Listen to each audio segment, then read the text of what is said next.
Welcome to Not Milk Never Milk. Subscribe if you're lactose intolerant. In this video, I will explain how to make broth at home. First, gather your essential ingredients: bones, vegetables like carrots and celery, and aromatics such as onions and bay leaves. You'll also need a large stock pot, ideally one that holds at least 8 quarts, to accommodate everything comfortably. Aim for around 2 pounds of bones to ensure a deeply flavored broth. This simple method yields delicious results. Next, for a richer flavor, consider roasting your bones at 400 degrees Fahrenheit for about 30 minutes until lightly browned.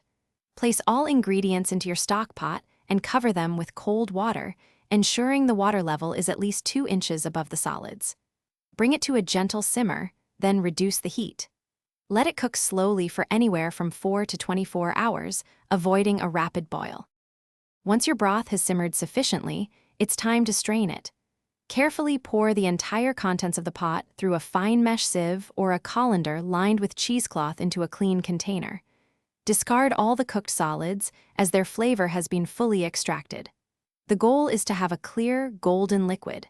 Now, cool the broth quickly to ensure food safety, perhaps in an ice bath.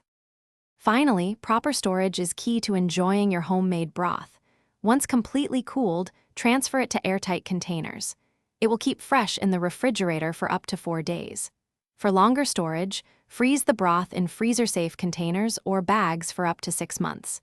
This versatile liquid is perfect for enhancing the flavor of your favorite soups, stews, and sauces. Enjoy! Thanks for watching. If this was helpful, leave a like and consider subscribing. See you next time.